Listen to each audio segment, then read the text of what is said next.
पहले तो बहुत धन्यवाद मुझे बुलाया। मैं माफ़ी चाहता हूँ कि मुझे एक और किसी ज़रूरी काम से जाना है, तो मैं थोड़ा जल्दी जाना चाहूँगा। उसके लिए मैंने कहा कि मैं अपनी बात अभी रख दूँ आपके सामने। वैसे जो अभी आज हालात चल रहे हैं, इसमें कोई शक नहीं कि ये देश एक बहुत कठिन परिस्थिति में गुजर रहा है। ख़ास तौर से ये जिस सवाल के बारे में आज हम बात कर रहे हैं, बेगुनाह मुसलमान नौजवानों को पकड़ना, उनको उनके ऊपर सज़ा, बहुत दिनों तक जेल में रखना, और फिर कई बार बहुत देर से इंसाफ मिलता है तो कई नौजवान छूट जाते हैं। ये बात बहुत एक लंबा सिलसिला, उसमें 3-4 घटनाएं मैं बताना चाहता हूँ। ख़ास तौर से 2008-9 के करीब ऐसी घटनाएं जब बहुत सारी हुई। आपको पता होगा, अपने महाराष्ट्र में ही नांदेड़ से ये बात शुरू हुई थी। नांदेड़, परभनी, फिर उसके बाद मालेगांव में 2 बार ब्लास्ट हुआ और ऐसी बहुत सारी चीज़ें हुई। तो हर बार एक मोटा ऑब्जर्वेशन ये था, हर एक ब्लास्ट के बाद, जैसे मेरे पहले के वक्ताओं ने बताया, कई मुसलमान नौजवानों को पकड़ लेना, उनको जेल में डाल देना, टॉर्चर वगैरह यूजुअल होता था। तो इससे, और उसके बाद में जब कई बार जजमेंट ठीक से आता था तो बहुत सारे मुसलमान नौजवानों को छोड़ दिया जाता था। एक किस्सा मैं आपको अगर याद होगा तो बताना चाहूँगा। मक्का मस्जिद ब्लास्ट हैदराबाद हुई, तुरंत बाद उसमें ब्लास्ट में कई मुसलमान मारे गए, नंबर 1। उसके बाद जब पुलिस ने अरेस्ट किया तो बहुत सारे मुसलमान नौजवानों को अरेस्ट किया। ये जब न्यूज़ आई तो फ्रंट पेज में आई कि इतने मुसलमान नौजवान मक्का मस्जिद ब्लास्ट के सिलसिले में पकड़े गए। खैर वो बात चली। उसके बाद जब कोर्ट से वो मामला आया तो ज्यादातर सभी मुसलमान नौजवानों को छोड़ दिया गया। मैं आपका ध्यान इस बार इस तरफ आकर्षित करना चाहता हूं कि पहली बार जब उनको पकड़ा गया तो फ्रंट पेज बैनर हेडलाइन था। जब इनको छोड़ा गया तो पिछले 6वें-7वें पेज पे एक छोटी सी खबर के रूप में वो आया। तो इससे, ऐसी चीज़ों से व्यथित होके बहुत सारे ह्यूमन राइट वर्कर्स ने बहुत कुछ 2-3 ट्राइब्यूनल्स किए थे। खासतौर से 2 ट्राइब्यूनल्स के बारे में मैं आपको बताना चाहता हूँ। एक ट्राइब्यूनल मैं उसका भाग था, वो था दिल्ली में, कि आज भारत में मुसलमान होने का अर्थ क्या है। अब ये पहली बार टाइटल देख के ही मैंने कहा ये इसका मतलब क्या है। पर फिर सोचा, तो जब उस सेमिनार में गया, 2 दिन का कंसल्टेशन था, देश के बहुत सारे नामी गिरामी सेक्युलर प्रोग्रेसिव मुसलमान साथी वहाँ थे, और सब इस बात को महसूस कर रहे थे कि देश के हालात कुछ ऐसे बदल रहे हैं कि आज मुसलमान होना अपने आप में लोग उंगली उठाने के लिए काफ़ी है। एक दूसरा ट्राइब्यूनल हुआ था फिर हैदराबाद में, मुझे साल याद नहीं आता, उसका इंग्लिश टाइटल था scapegoats and holy cow, बलि का बकरा और पवित्र गाय। बलि का बकरा कौन? मुसलमान नौजवान। पवित्र गाय कौन? जो दूसरे धर्म के नाम वाले लोग हैं, जो वास्तव में इसमें इन्वॉल्व थे। नंदिता हक्सर जी यहाँ हैं, उन्होंने एक बहुत अच्छी किताब उनके निर्देशन में लिखी गई, और ये कुछ महीने पहले प्रेस क्लब में हम लोगों ने रिलीज की थी।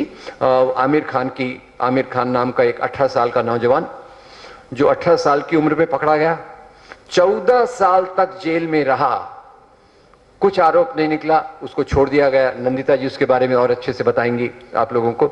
और ये सब के चलते जो एक माहौल पैदा हुआ है, मैं आपका ध्यान ये दिलाना चाहता हूँ कि इसका मुख्य कारण ये है कि यहाँ जो एक प्रकार का सामाजिक सोच बना है, कॉमन सेंस ऑफ सोसाइटी, एक सोच बना है जो इन्वेस्टिगेटिंग एजेंसीज का है, उसमें दुर्भाग्यवश मुझे ये यहाँ फ्रेज कहना पड़ रहा है, उनकी आम समझ ये है कि सभी मुसलमान आतंकवादी नहीं होते, पर सभी आतंकवादी मुसलमान होते हैं। इसी बेसिस पे ज्यादातर इन्वेस्टिगेशंस होते हैं। अब भला हो हेमंत करकरे जी का, उन्होंने मालेगांव में मोटरसाइकिल पकड़ी और फिर पूरा एक सिलसिला चालू हो गया। साध्वी प्रज्ञा सिंह ठाकुर, लेफ्टिनेंट कर्नल प्रसाद श्रीकांत पुरोहित, रिटायर्ड मेजर उपाध्याय, एक लंबा दयानंद पांडे वगैरह वगैरह। मुझे बड़ी हैरानी हुई कि इतना अच्छा जो इन्वेस्टिगेशन हेमंत करकरे जी ने किया, अभी उसको उल्टा करने की कवायद चालू है। कुछ 2 हफ्ते पहले मैं टॉक शो में था, तो वहां ये सिद्ध करने की कोशिश कर रहे थे जो बाकी लोग थे कि भाई ये इन्वेस्टिगेशन में हेमंत करकरे जी ने अपराध किया है, उनके जो तो उनको तो सजा दे नहीं सकते, पर उनके जो बाकी साथी थे उनको अभी कटघरे में खड़ा रखना चाहिए। तो मैं ये हालात की सीरियसनेस के बारे में एक अलग धरातल पर आपसे बात करना चाहूंगा।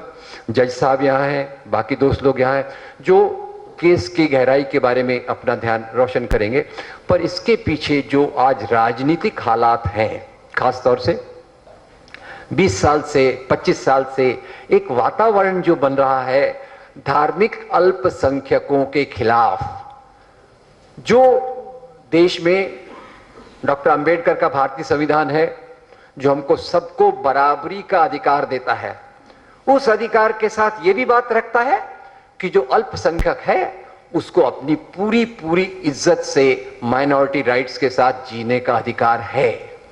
पर जो प्रक्रिया चल रही है वो पूरा उसके उलट चल रही है, और उसके कारण भी है। कारण केवल राजनीतिक धरातल पे नहीं है, याद रखिए। कई बार पॉलिटिक्स का मुकाबला करना आसान होता है, आसान नहीं होता फिर भी आसान होता है, पर ये जो समस्या है राजनीतिक के साथ साथ समाज के अलग अलग हिस्सों में घुस चुकी है। आप अगर मेरा इशारा समझ सकें तो मेरा इशारा उस ताकत से है जो लोगों के दिमाग को खराब करने के लिए पिछले 90 साल से देश में काम कर रही है, जिसके शाखाओं में ट्रेनिंग यही होती है कि ये मुसलमान ऐसे थे, राजा ऐसे थे, आज के लोग ऐसे हैं। और जब से 9/11 हुआ तो अमेरिकन प्रोपेगेंडा जो आया, इस्लामिक टेररिज्म जो शब्द आया, ये दो चीजों का बहुत एक खतरनाक मिलाप आज हम देख रहे हैं। तो मुख्य बात यह है कि जो राजनीतिक सामाजिक नीतियां होती हैं उनके पीछे लोगों के विचार होते हैं। अब ये विचारों पे काम कैसे किया जाए, ये एक बहुत बड़ा सवाल है। मैं चाहूंगा कि आप सब लोग इसको गहराई से सोचिए। हम कानूनी लड़ाई लड़े, राजनीतिक लड़ाई लड़े, पर ये समाज में जो सोच बदल गया है, जो सोच आज हेमंत करकरे को अपराधी के रूप में खड़ा रखने के लिए तैयार हो रहा है, इस सोचने के तरीके का मुकाबला हम कैसे करेंगे, ये मेरी आपसे दरख्वास्त है। एक और खतरनाक खबर पड़ी, यूपीएससी के एग्जाम्स आप सुनते होंगे, और यूपीएससी के एग्जाम्स में इस बार शायद एक बार कश्मीर का मुसलमान नौजवान टॉप में आया, एक दलित लड़की टॉप पे आई, ये एक खबर है।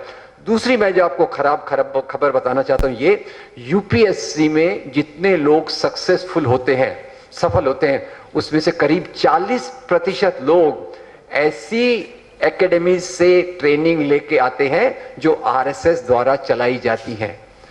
तो उनका माइंडसेट क्या होगा, हमारी किताबों का हाल क्या है, हमारे मीडिया का हाल क्या है। तो इस माहौल में बाकी चीजों के साथ साथ मैं आपके साथ पूरा खड़ा हूं इंसाफ की लड़ाई के लिए। इंसाफ के लिए हम आखिरी कदम तक लड़ें, पर साथ ही साथ इस बात पर भी ध्यान दें कि ये जो अपने आप को जो सांस्कृतिक ताकत कहती है और जो माइनॉरिटीज को खुलेआम टारगेट करती रहती है, उसके खिलाफ एक सोच का माहौल समाज में कैसे प्रतिनिधित्व किया जाए।